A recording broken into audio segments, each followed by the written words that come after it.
All right.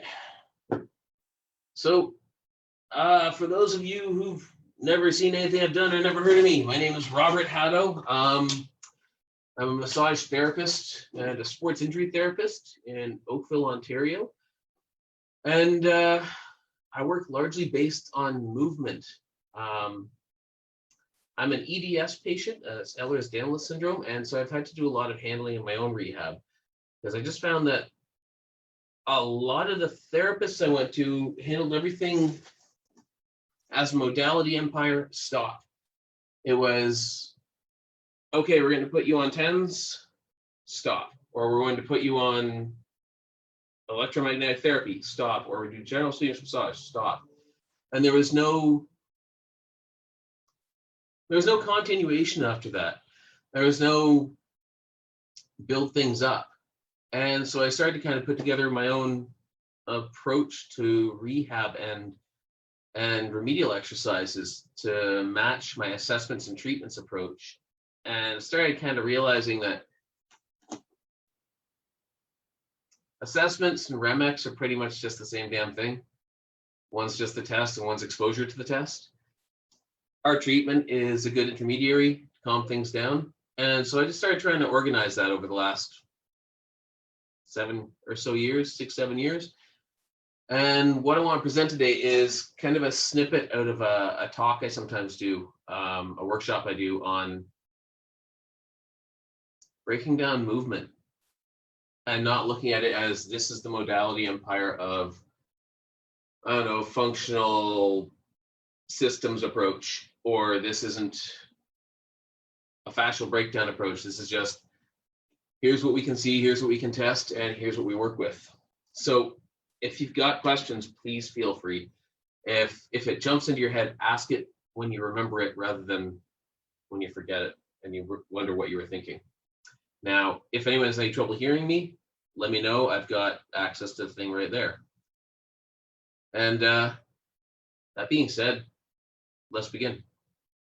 And actually, Marcy, do you mind keeping a timer for me so I know that I'm not screwing up there? Maybe let me know when it's 1:45. Thank you. Okay. So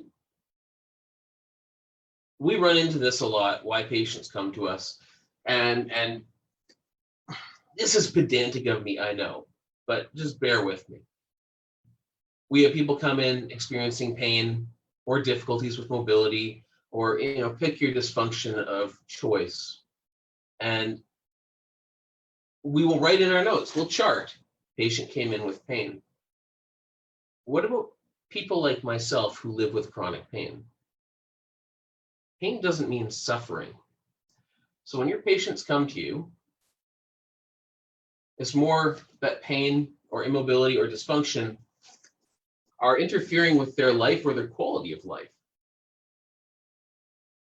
Who gives a damn about pain? Who gives a damn about immobility? I don't need to have a full overhead mid-sagittal range of motion with my shoulder if I don't need it. And so it's not that someone's coming to you with pain or immobility, it's that something's coming to you with pain or immobility or a dysfunction that has caused enough interference in their perception of their quality of life so that the cost to benefit analysis in their head means, yes, it's worth going to see someone. For some people, that's a very light scale. Some people, they go to a therapist for everything. People like me, I will go to a therapist for almost nothing because I'm so against seeking help from someone else. I'll have to do it myself. But if pain is inhibiting me enough that I go see someone, you better believe it's rough for me. So it's not just pain. It's what does that mean to our patient? And I know that sounds like a splitting hairs kind of thought, but I think it's really important for this. So when they're coming to see you, something needs to change. Now, it might be a change in daily living that has led to that dysfunction, or a change in daily living they need to make to ameliorate that dysfunction. It might be due to injury. I mean, someone comes to you with a positive DOTS test, you're probably not going to massage. You're going to be like, your humerus is broken, you should leave. Maybe go to the doctor. But it might be something else. It might not be a mechanical dysfunction. It might not be an acute traumatic injury. It might be a centrally or peripherally mediated dysfunction. So centrally, like our central nervous system is saying, don't move, I don't trust this, when there's nothing wrong there. It might be peripherally mediated. It might be an inflammatory response affecting a peripheral nerve, causing a whole lot of loud feedback. And the nervous system says, yeah, no, don't use that. That's not good for us. So for today, I'm going to run with the assumption that we have no red flags, which is nice having followed Connor, because Connor covered red flags pretty damn well. And so moving on from that, we're going to say no red flags, treatment is indicated, assessment is indicated, and most importantly, exercise-based therapy is indicated. And now we have to ask ourselves what we can do. Well, obviously, first thing, we treat. We can calm things down. But then we have our REMEX, we can try to build things up. And so we want to reduce the dysfunction the person's experiencing and then increase their tolerance to it. Our assessment leads us to that. We start by, of course, ruling out red flags. If I treat you, you're going to die. You're going to die, please get out. If you're not going to die, let's move forward. Perfect. You can treat them. After that, it kind of gets a bit more, I don't want to say nebulous, because we have a protocol. I'm sure I'm going to get shot in the foot for this, but it's not a great protocol. We observe their general movement. We watch how they walk. We generate a broad index of suspicion. We apply our filter to them. I mean, on a moderate day, I limp when I walk. I've had my leg reconstructed, but it works well, and I can hike, and I can jump, and I can land, and I can climb. But I have a bit of a wonky gait. And a gait specialist observing that would say, oh, you have a dysfunctional gait, you have to fix this. It's not necessarily a fixable thing. So we observe, we apply our filter, but that filter doesn't necessarily fit our patient. We go to our special tests, and ostensibly speaking, our special tests are supposed to add context. They're supposed to add specificity. So special test, specific, okay, good. So we say, okay, you're having trouble lifting your arm over your head. Let's do some special tests that include overhead movement. And we're going to now theoretically rule in or rule out the structures involved in abduction or flexion or different degrees of overarm or overhead ranges of motion and rotation. And we want to try to narrow down that broad index of suspicion that we've created. So it goes from, okay, patient can't lift arm overhead, question mark, question mark. Health history says this, could be these, say, 10 things. And we ideally use our special tests. We say, okay, I've done a speeds test to test for the bicep, and it's negative, so I've ruled out bicipital tendinopathy. But there's always the possibility that that person might have a bicep tear that their nervous system has wonderfully acclimatized to over years of repeated use. And their software has said, yeah, that's my hardware, I can work with that. And they have no pain. And there's no issue. So ostensibly, we're narrowing our index of suspicion, but realistically, those single tests, they're not all that reliable. We get to specific movement, like I said. A positive speeds test doesn't tell us the bicep is injured. There's a lot of other structures that can be involved, and there's a lot of other interpretations of the movement that could be questionable for our nervous system to say, yeah, don't do that. I'm not comfortable. I'm going to give you a pain warning. And so a positive speeds test doesn't tell us the bicep is injured or that the intertubercular sulcus is dysfunctional in some way or the interaction in it. It tells us that there's dysfunction with that movement. It tells us that there's weakness or instability or shakiness that was redundant or pain involved in flexing the shoulder in the parasagittal plane. A favor test. So flexing, abducting, and externally rotating at the hip. I hope you can see that okay. A favor test isn't necessarily an indicator that there's a groin injury, although it often will be positive for groin injury. It just means that if I move my hip into flexion, abduction, and external rotation, I'm getting some sort of dysfunction. And a Taylor tilt test at the ankle inverting the ankle on the shin, or the talocurl joint, if you want to try to be specific there. I don't think we are being that specific. It doesn't necessarily tell us that we've damaged our anterior talofibular ligament or calcaneofibular ligament. It tells us that when you invert the person's foot, when you move it into supination, I always screw those up. When you move into supination, there's a problem. The nervous system says, ouch, or there might be instability there, but it doesn't necessarily mean it's limited to those ligaments. And so my point isn't to say special tests are garbage. My point is to say they aren't exactly the be-all, end-all. We don't know the anatomical state. We don't know how reliable and specific they are. We don't know how reproducible they are. And we don't know necessarily that that special test actually indicates that there's a fracture of a femoral condyle or that there's an AC joint injury. We don't know if the issue is functional or structural. And my own bastardized take on this, a functional issue is one that has to do with essentially the software of the body, if you will. I mean, you could be mechanically healthy. I'm certain almost all of us have seen someone in clinic who comes in and says, yeah, I got an MRI and it's clean. I don't know why my knee hurts so much. And we can get into our functional buzzword systems and start saying, oh, well, it's because your talus is tilted incorrectly, or it's because your popliteus is firing wrong, or whatever. You pick your poison. But more appropriately in my mind, functional simply means that the interpretation of that knee by your nervous system is at risk and you get a pain signal. We could look at structural. My knee hurts. I got an x-ray and my patella is broken. That's a really good reason to have knee pain. So we don't know when someone comes in what's going on inside of their body. Even if we have imaging, it might not be perfect. I have seen a lot of carpal fractures now in my practice that had clean x-rays. The worst part is I can accurately say a lot of them that a follow-up x-ray showed a fracture because they don't necessarily show up early. So we always have to take our special test with a grain of salt. And if there is something wrong in the body, if there is a rotator cuff pathology, like a rotator cuff tear, we don't know if that's normal for them. We don't know if that's been there for 20 years. In a lot of sports, rotator cuff tears are actually fairly common, especially overhead sports like volleyball or swimming. So one of the books I picked up a while back that I kind of leaf through here and there is Chad Cook's orthopedic physical examination tests.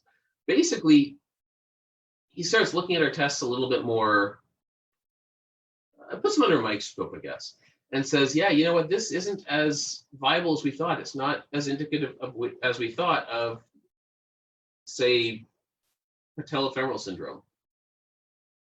And his conclusion is that about 4% of our tests are reliable standalone. Now, that's not to say all tests are terrible. It's just to say there's not a lot that are standalone accurate. We can try to ameliorate that with test clusters, with saying, okay, we have this test that's 70% consistent. We have this test that's 80% consistent. And between the two of them, it's essentially 1 minus 70, 1 minus 80, so 20 times 30. Okay, we're looking at a significant decrease in the area that could be questionable. But still leads to the question, why are we relying on them so much? Now, what do I see here? Do I think using a tuning fork? Do I use a tuning fork? I used to, actually. I used to think that was the be-all, end-all, and I remember seeing someone who had a scaphoid and a triquetrum fracture, and I caught the scaphoid but didn't catch the triquetrum. I was like, oh, you've done this to your scaphoid. I think that's broken. I think you've messed up your TFCC or maybe the collateral ligaments there. Not sure. I think you should get an x-ray. He went and got an x-ray and it turned up clean. And his mom was an x-ray, or was a radiologist, I mean. And she looked at the x-ray and she lost her mind on the attending physician. She was like, this idiot should have known better. This is actually broken here and here. You have 2 fractures. And I was like, yay, I caught one. My tuning fork has been gathering dust pretty much ever since. So what can we do? We can explore to create contexts. We can We can break down our components of movement. We can use our expertise as different types of therapists. And I know it sucks hearing, oh, this is wrong, this is wrong, this is wrong. We're still experts at what we do. It just turns out a lot of things we believed may need some updating. Hey, how you doing, buddy? But we can calm things down. We can use our expertise to treat and calm down their nervous system. And then we can methodically build tolerance over time, typically via different degrees of exposure. So what can we test?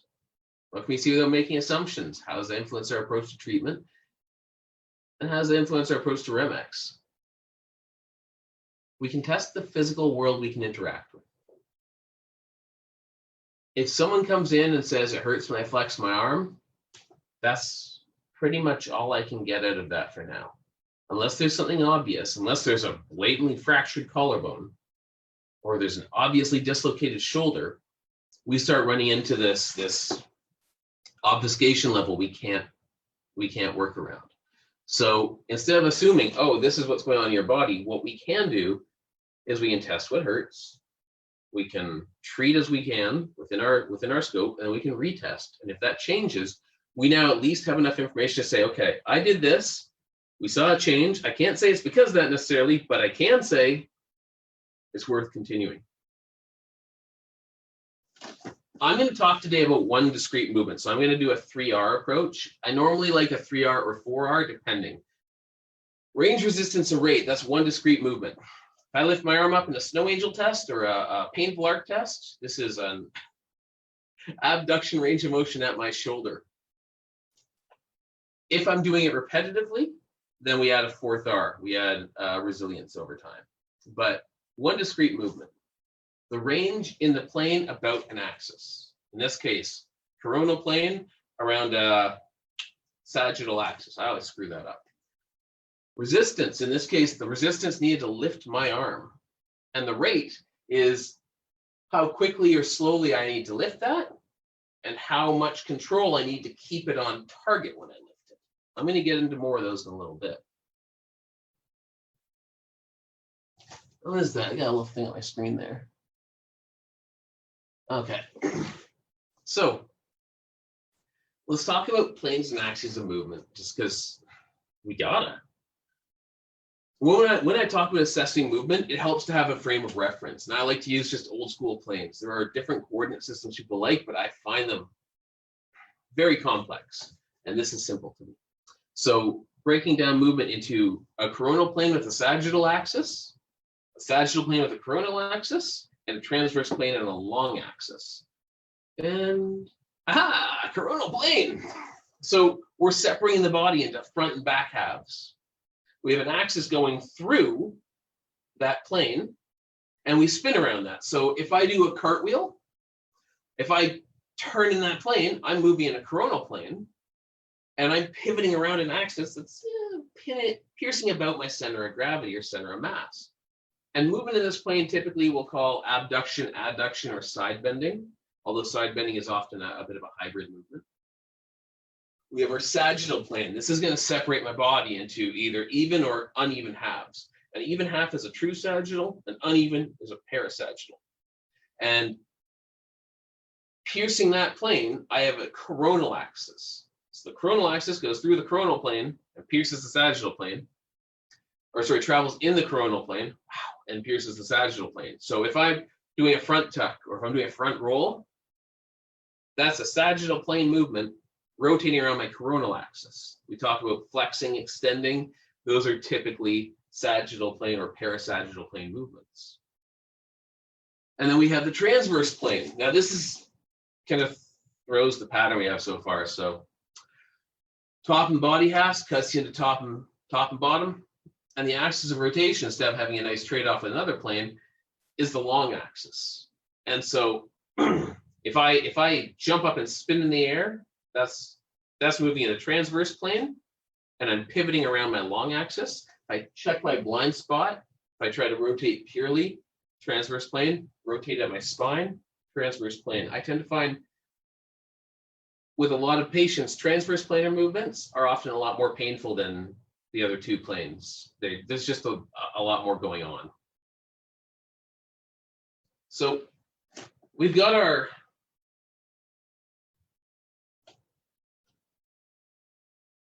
frame of reference. Now we actually want to measure in that frame. Give me a sec, my throat's feeling amazing today.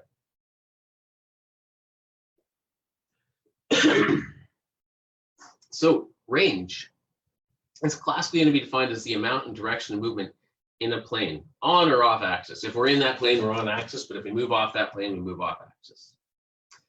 We measure this in degrees of movement, and we'll talk about, say, flexion, extension, rotation, side bending, etc., and whichever plane we're acting in or planes we're acting in. We can measure this objectively, like ish objectively.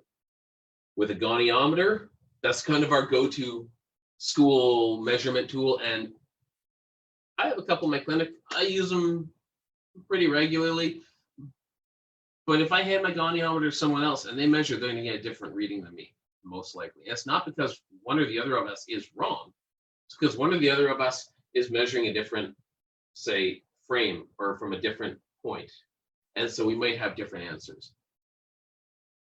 I don't really consider them truly objective for that reason. We can use biomechanics programs like, I think it's called Dartfish, and other ones that will mark off bony protuberances on the body and measure the angles, but often simply visual is okay. And for most patients, it's what they perceive. It's not what's perfect. And we measure this, of course, in a plane and the axis the movement works around. So if I'm talking about a painful arc is an abduction in coronal plane movement. If I want to have a free range of movement or a free range of motion, I have some requirements that need to be met. I need the anatomy. I need integrity of the anatomy, and I need neuromuscular allowance. Now, what I mean by that is I need my nervous system to say, I will allow you to move that way. So it doesn't inhibit the movement. It doesn't say, I need to protect this or spasm this. If I want to flex my elbow, I need my nervous system to let my tricep relax. Otherwise, my elbow's going nowhere. And so my base requirements are the anatomy in place, the anatomy healthy, and allowance from the control structures.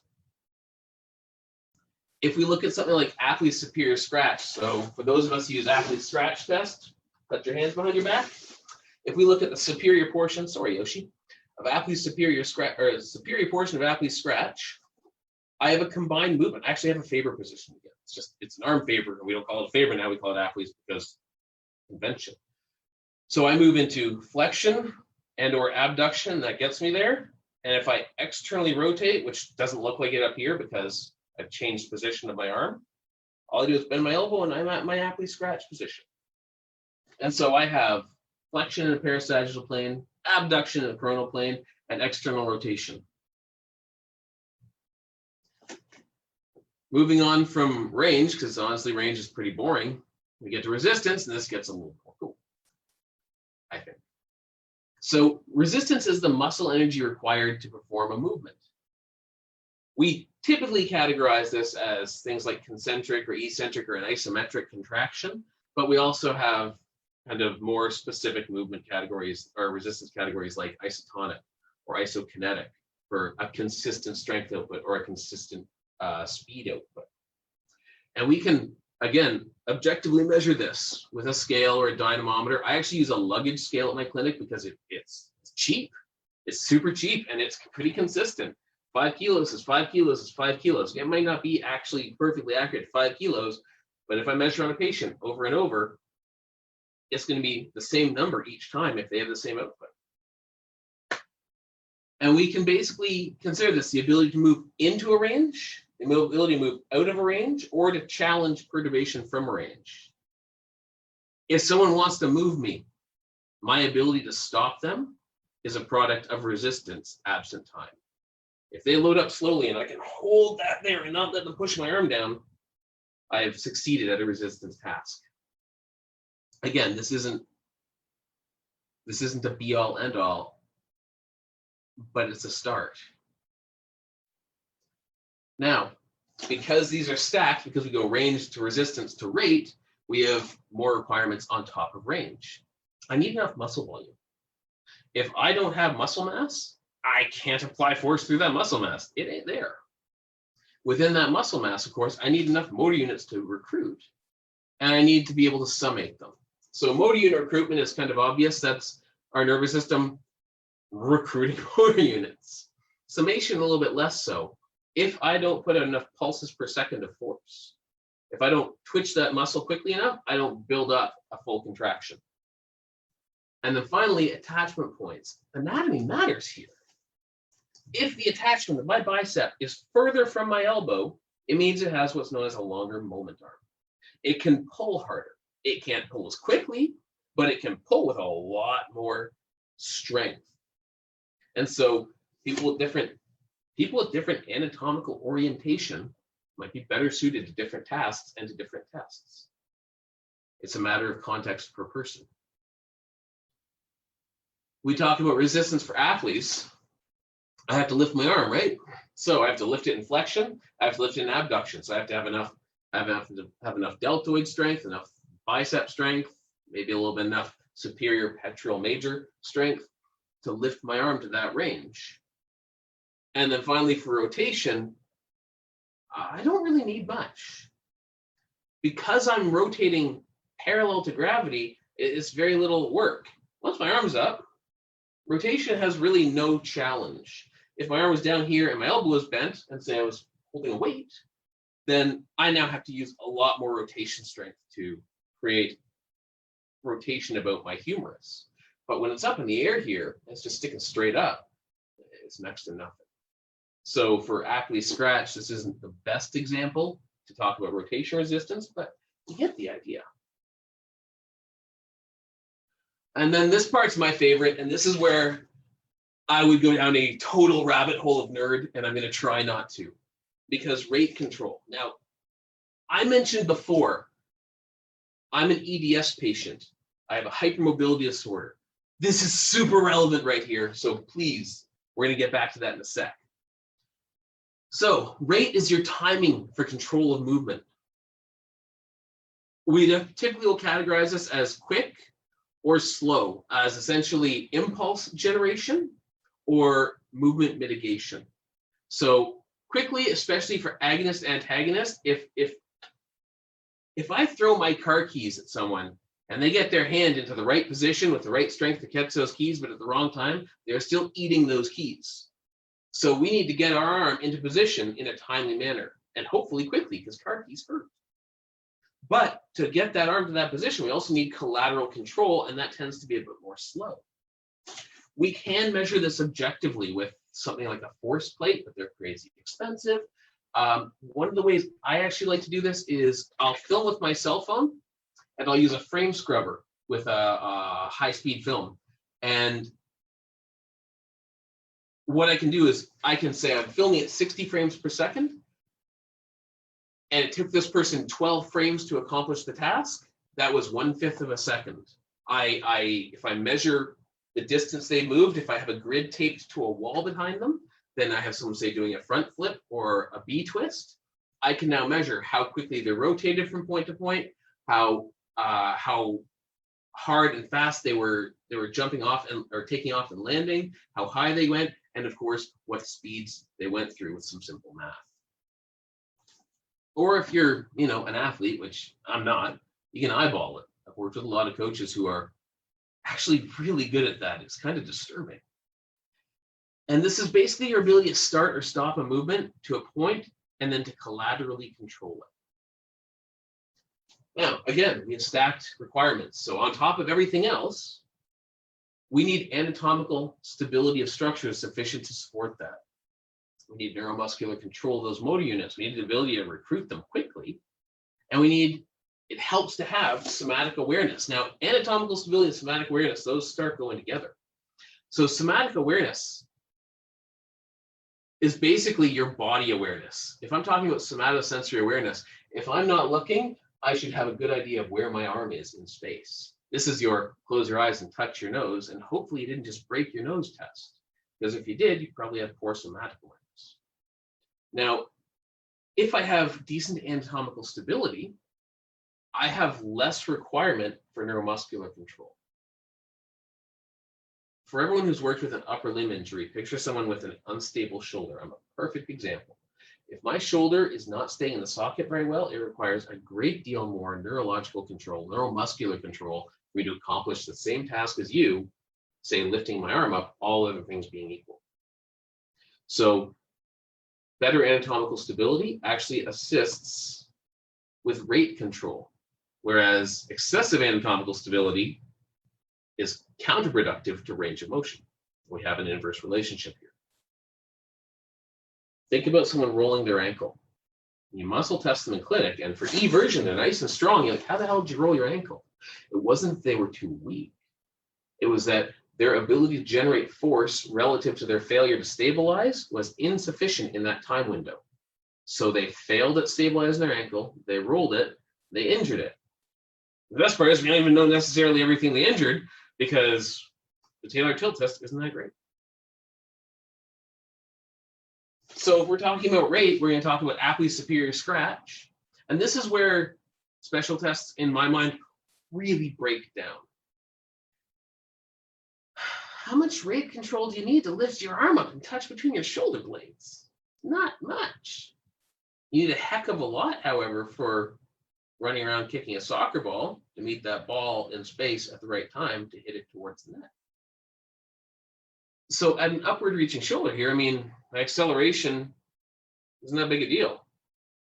At the end range, it can become problematic, especially someone like me who's hypermobile. If I throw my arm up quickly and I don't have good awareness of my position in space, I can and actually have, embarrassingly enough, dislocated my shoulder doing this. And so I need to have enough awareness of movement and enough control over rate change to turn on my antagonists in time to decelerate against my agonists. So I need to turn on my extensors so that my range of flexion stops in time, because if I reach joint end range, my shoulder just comes out and it's gross. And I need to be able to coordinate to a point in space. If I ask someone to lift their arm up and I'm seeing it wave all over the place, that is a sign of essentially poor motor control, especially if we're trying to get them to control it and they can't. Now, they may or may not need that. But if that's something that's relevant to them, it becomes relevant to us. So what? What does accomplishment of a movement or failure to do so tell us?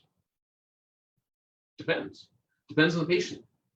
For some of our patients, it might be highly relevant to be able to put your arm over your head. For some, it might not. For some, it might be incredibly necessary to be able to cross your legs. For some, who cares? So it's always going to depend on our patient. But if they tell us it's relevant to them, we now have to figure out what to do with that. And we have a great toolbox. We can work to calm things down, but we also have to work to build things back up after. Leaving someone walking out like a spaghetti noodle is not necessarily always the best. Again, for someone like me with EDS, that's actually harmful. And so what does a special test or test cluster mean? Well, it might mean nothing. It might mean everything for them. So let's talk about, and sorry, how are we for time? 14. Yes. Awesome. Okay. So let's talk about a couple of special tests. An Apley scratch. Say it's a positive test. And positive in this case is going to mean that if I test from side to side, I have differences in range of motion. And we'll see that this side doesn't like to go there. Like I can force it, but I don't like it because it starts to dislocate my shoulder. And so what does that tell us? What does that mean? Do we really want to be symmetrical? Are we symmetrical? I mean, if you do any cadaveric research, you're going to be hard pressed to find a symmetrical person. So that positive Apley scratch test might indicate a normal thing. It might indicate normal asymmetry. It might indicate a structural dysfunction. I have dislocated this shoulder way more often than I've dislocated this one. And if we MRI this, it does not look pretty. And so it might be an indicator that some of the not so niceness in there is contributing to that range of motion, some of the arthritis, some of the fraying of the I almost wanted to say meniscus, but labrum. Wow, I know my anatomy. Or it may indicate insufficient neuromuscular control. Interesting thing, this Apley scratch position. If I test this range, just practice that one simple movement 5 to 10 times, I start to balance out a lot more. And my range of motion noticeably increases, like heavily increases. I would posit that in that 30 seconds of movement, I did not noticeably change my anatomy. So I might have just neuromodulated. So simply put, that movement just tells us about that movement at that time. So for successful movement, then we just need sufficient anatomical health, sufficient motor unit recruitment, sufficient neuromuscular integrity, and sufficient, in this case, one of the most important parts in my mind is perceived safety. If your nervous system, if you don't feel safe doing a thing, you will have a harder time doing that thing. So we can dermoneuromodulate, or just neuromodulate really, but dermoneuromodulate for anything in contact. If we are touching a patient and they are changing how they perceive their pain, their stability, their instability, their range of motion, etc., they're dermoneuromodulating. In other words, we make contact, the nervous system does some sort of black magic inside and says, I'm going to interpret it like this, and there's a change in output. Usually their pain drops, sometimes it can go up. We have massage therapy as an avenue, obviously, joint mobilizations, muscle energy techniques. But where do we draw the line now between that being neuromodulatory or building capacity? I expose some of the movement via joint mobilization. I'm challenging the ranges of that joint. I'm challenging, theoretically, synovial membranes. And over time, they're going to adapt to that. I use muscle energy techniques, and they're definitely going to adapt to that because they're fighting against me. I'm providing resistance.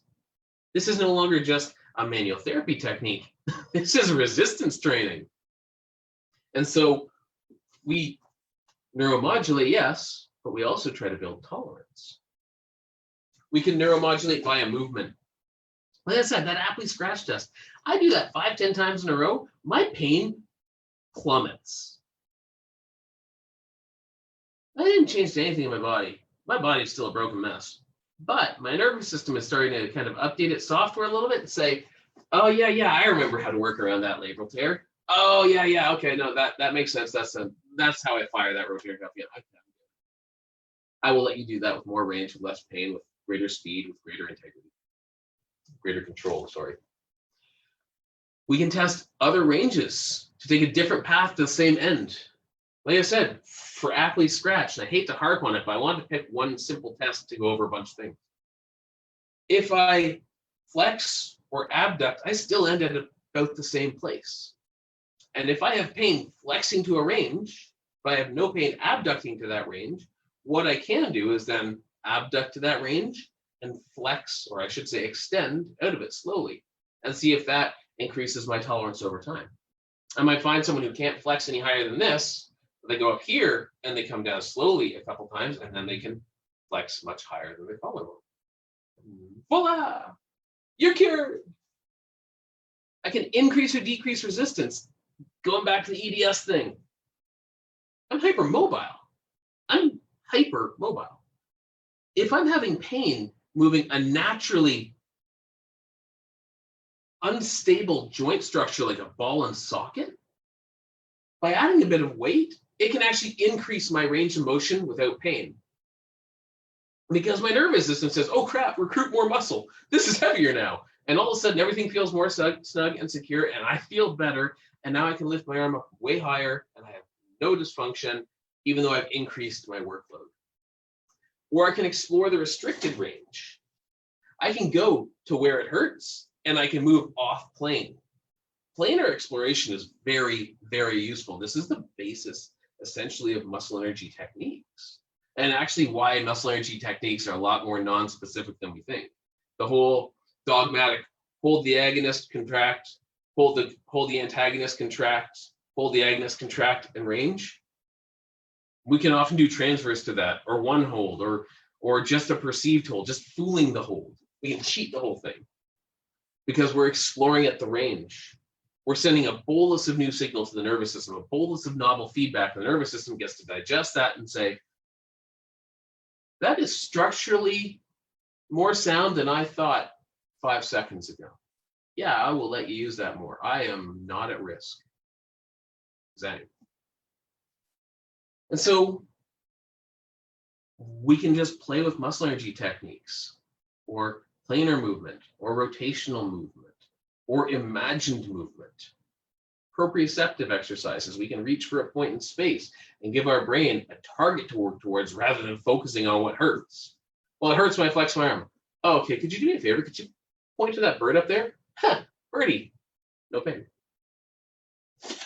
So I want to go through a few examples of this because I've kind of gotten away from one of my base tenets, which is the idea that assessment, treatment, and REMX are all sort of along the same lines. And so let's look at something like de Quervain's tennis synovitis. Our special test, hopefully you can see me comfortably, is Finkelstein's test. So I tuck my thumb into my hand, and I ulnar deviate my hand, and I'm essentially loading up the abductor pollicis longus and extensor pollicis brevis. I hope I got that right. My relieving stretch is Finkelstein's test. My range exploration is Finkelstein's test. Remedial exercises for resistance are loading up Finkelstein's test. I might put an elastic around my thumb and fingers and open up against it, or I might actually push against my hand and lift up using my radial deviators. And then my exploratory remedial exercises, my range exploration might be making circles. You'll see people who experience pain like that, they'll work on making fists and moving your thumb around when it starts to get sore. And they're exploring the range. All we're essentially doing is changing the dosage of range, resistance, and rate per dysfunction. We explore to find where tolerance lies. We explore to find what exacerbates. Hopefully don't challenge that too much. We explore to find what feels therapeutic. Calming things down, we stick to therapeutic. Building things up, we want to exacerbate a little bit and let it recover. It's just about dosage of movement. Where are you? There we go. Let's look at lateral epicondylitis. So our special test, Cosen's sign, pushing down on the hand or the fingertips to test the extensors of the wrist. I'm pushing down, causing an isometric, resulting in a pull in the lateral epicondyle and theoretically pain. Relieving stretch, wrist flexion, tucking in, or pulling up and rotating to try to get more of the supinator involved. Our remedial exercises on axis, our resistance exercises, wrist extensions, just picking up a weight and extending against that weight with a bent or straight elbow. And our range exploration, things like supination. A resisted supination exercise to challenge the supinator, try to take things like pressure off things like the arcade approach, that can make a big difference for tennis elbow. And even though it's not directly challenging the extensors, it can be a heavily neuromodulating movement. Let's see here. Subtle contractions, yeah, subtle contractions can work really well. What's it called? I can't remember the name of the movement modality. I was talking to Julie Tudor about that in New York, in San Diego earlier this year. And she was talking about imagining a movement, not just going through a movement, but just the concept, thinking about a movement can make a difference. Client with rotator cuff repair who cannot get to end range abduction and rotation supine position. Do you have suggestions? Well,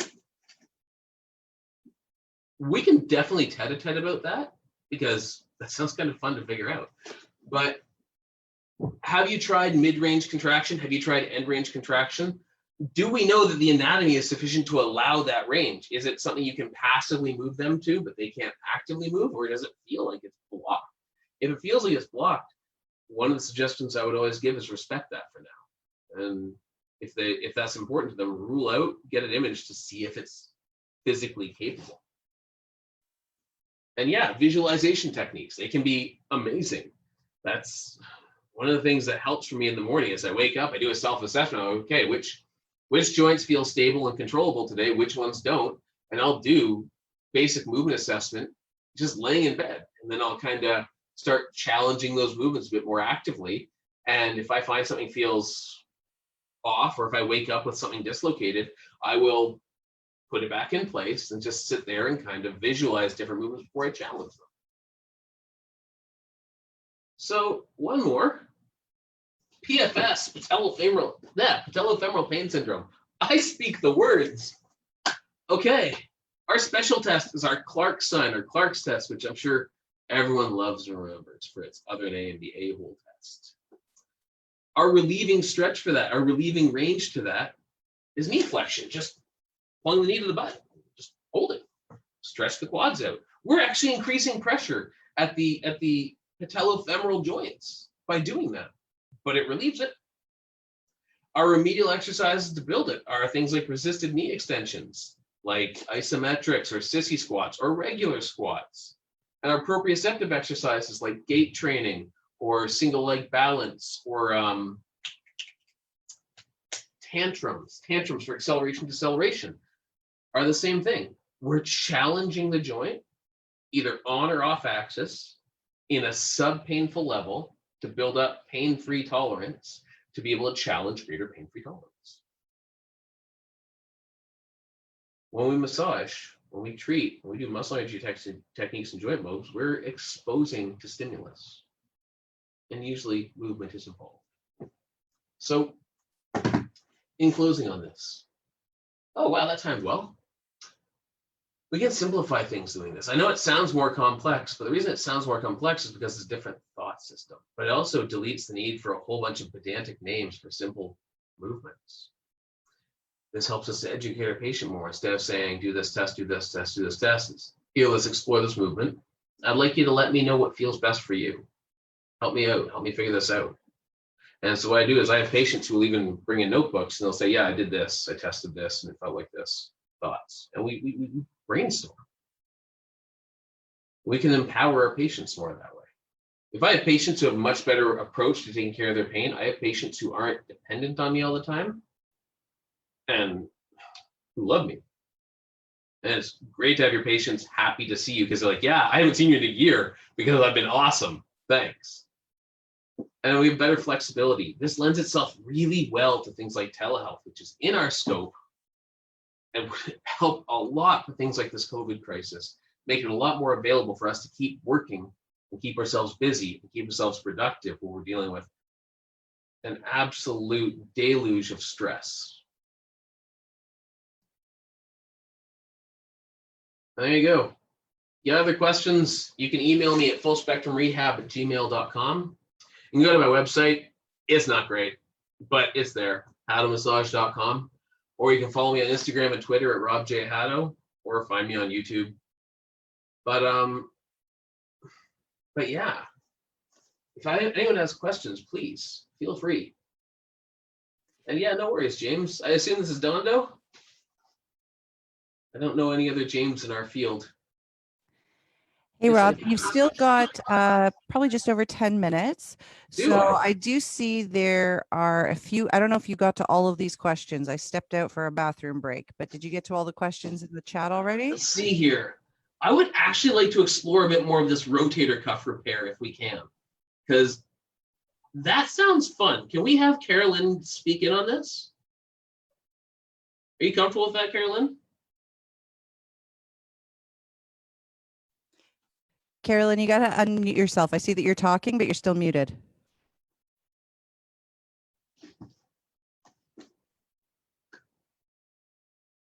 Unmute. Hi. Hi. Okay, so my client had a rotator cuff injury probably about 2 years ago, went in and had it repaired. And we've been working for the last 2 years on regaining his range of motion because basically within the first 3 months, we were able to get him back to about 90 degrees or 90%, sorry, of the range. But it's the last 10 degrees we're not able to get, and he's not getting it through the abduction and external rotation. It just feels locked at the joint. Like the joint cap doesn't feel like it wants to move. But the surgeon has told him that he should have that range of motion. So I'm feeling like I probably missed something, or maybe there's just a technique that I can probably, as you're saying, like go through the range of motion now in a different direction, which I know I always do in my treatments anyways, but I might just be able to re-pull him through that range again. But if you have other suggestions. I might. I'm going to make a couple of assumptions right now. So, like James just asked, which was the surgery performed? That's normally something that is really relevant, but right now, instead of going into detail on that, let's just assume that it went well, because we're going to assume that we can explore. And let's assume that the surgeon said that he should be good to go. Let's assume that everything internally is good. Now, these are assumptions I would not make in clinic. I need to make that super transparent right now. But for our purposes today, we can at least use this as a talking point, and it might be helpful for you. Perfect. One of the big things is obviously we talk about scapulocoastal range of motion, so the shoulder blade on the rib cage and how that contributes to our perception of glenohumeral abduction or flexion. So if I can only abduct my arm to about here, if I can move my shoulder blade here, even though I've maintained the same position in my GH joint, I've accomplished a full abduction range. Now you'll note I'm favoring through my spine to get that done a little bit. I am cheating, but also mission accomplished. Right. So one of the things that it might be useful to check into, and this might sound super basic, is going to the shoulder blade and seeing what scapular movement is like, seeing if the nervous system is letting that move. Now, yeah, one of those weird things is after major shoulder injuries, even for myself, I find that my neck and my mid-back will spasm like crazy. And that will, I used to think, oh crap, it's just a shoulder injury, it's this. And a colleague of mine in Hamilton actually was like, well, dude, your shoulder blade's not moving at all. You got to do this. And it was like one of those things where he pushed it and it kind of felt really restricted as it freed up over time. Like, oh, that feels a lot more nice. Okay, so maybe getting treatment now and again is good. Right. And that was helpful. But also focusing the exercises down. So starting with general, like, are you familiar with PNF patterns? Yeah, we've been working on that with him too. Good. So I often start with general, and that's kind of like it's like a broad, clean sweep to crush out as much as possible in one go, because it gets a lot done. I mean, a PNF pattern combines 3 full planes of movement. That's why it's such a useful exercise. It covers a lot. But then after that, to kind of zero in on areas that seem a bit more problematic. So if you were to look at him do a PNF from behind with his unaffected side versus his affected side, you might see that the one side versus the other, there's a very grossly different movement or movement pattern that you've been missing. That's something that I have to admit I have screwed up on in the past. And then afterwards been like, well, that makes everything easier. Oops.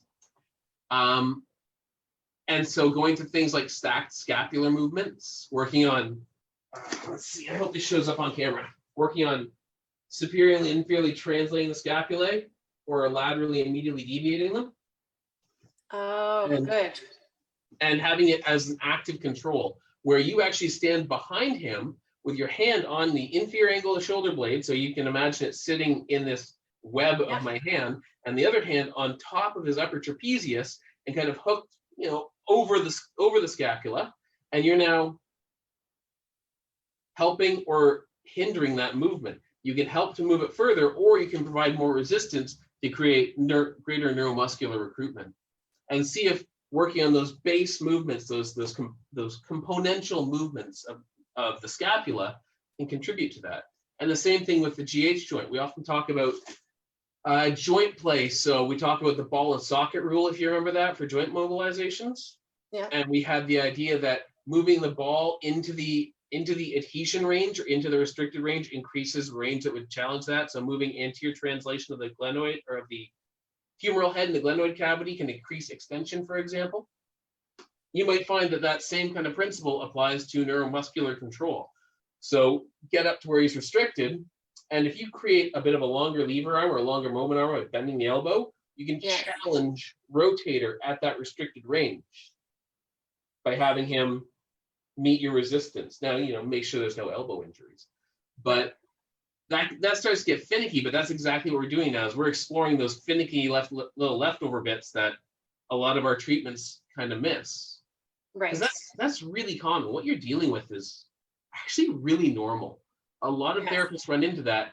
It's the last 10% that's the hardest to get back. And a big part of that reason is we often I say we, not just we as therapists, but we as therapists and patients often don't explore and challenge those little less used ranges of motion. And so they aren't covered. Right. Yeah. So his desire right now is to be able to get back into doing the weights and putting like a bar to his shoulders and doing like the overhead extensions. And he can't turn and rotate his hand properly to hold the bar. Yeah. Yeah. Mhm. Is it coming from the shoulder for the hand and everything, or is that something with the elbow too? It feels like it's all shoulder. The forearm feels like it's got full rotation. Okay. Okay. So yeah, if Yeah. it feels like you can't tuck that shoulder in well enough to get that, right? That's Yeah. right. So he's going for front squat, I assume? I think so, yes. Wants the bar loaded up here? Yeah. Mhm. Okay, so yeah, you're really looking at essentially a very closed packed position of the joint. That is a hard one to get back. How long ago was this surgery? 2 years. 2 years? I would Yeah. expect it to be back to full range at that point. Yeah. That's So- what I so- was thinking. I would literally be looking at, again, this is assuming this is safe to do.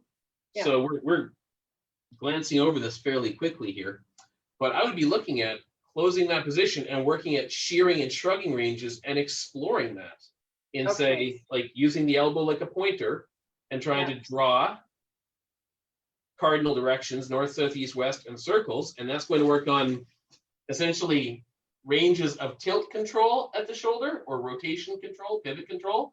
And then the Right. same thing, trying to keep the humerus level and trying to do the same thing with now the shoulder complex. And now Okay. not move my humerus on my scapula, move my scapulocoastal joint for the same thing. Very pedantic series of movements, but now you're going to really tend to find, oh, this is easy, and holy crap, I have no control over this. Right. So Perfect. yeah, I've Guys. often found that can help with things like that.